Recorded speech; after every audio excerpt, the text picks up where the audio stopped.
Hello! இன்னைக்கு bacon ஸ்டோரியில என்ன tip பார்க்க போறோம்னா, எப்படி ஒரு பெர்ஃபெக்ட்டான ஸ்பான்ஜ் பேக் பண்ணி எடுக்கிறதுன்னு தான் பார்க்க போறோம். கண்டிப்பா நீங்க ஒரு பிகினரா இருக்கீங்கன்னா, உங்களுக்கு யூஸ்ஃபுல்லா இருக்கும். ஃபாலோ பண்ணிட்டு பாருங்க. எப்பவுமே ரூம் டெம்பரேச்சர்ல இருக்க எக்க தான் யூஸ் பண்ணணும். சில் எக்கெல்லாம் அவாய்ட் பண்ணிக்கோங்க.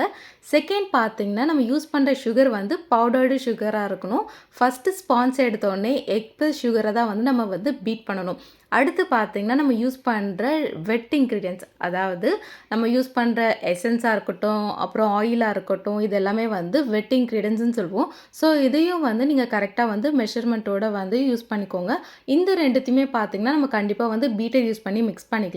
தேர்டா வரது பார்த்தீங்கன்னா, ட்ரை இன்கிரீடியன்ட்ஸ் அதாவது மைதா, பேக்கிங் பவுடர், சோடா இது எல்லாமே ட்ரை இன்கிரீடியன்ட்ஸ்ல வரும். இது எப்பவுமே என்ன பண்ணணும்னா, சலிச்சுட்டு மட்டும் தான் யூஸ் பண்ணணும். டைரக்ட்டா யூஸ் பண்ணீங்கன்னா, அதில இருக்க லம்ப்ஸ்லாம் ஃபார்ம் பண்ணி ஒரு மாரி கட்டி கட்டியா வேகாத மாதிரி ஆயிடும். ஸோ அதையும் செக் பண்ணிக்கோங்க.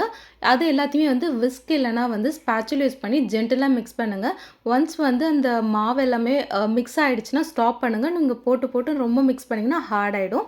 லாஸ்ட்டா பார்த்தீங்கன்னா, இந்த மாதிரி பேட்டர டூத் பிக்க யூஸ் பண்ணி நல்லாவே மிக்ஸ் பண்ணிவிட்டு ஒரு ஜென்டில் டேப் கொடுத்து பேக் பண்ணிக்கோங்க.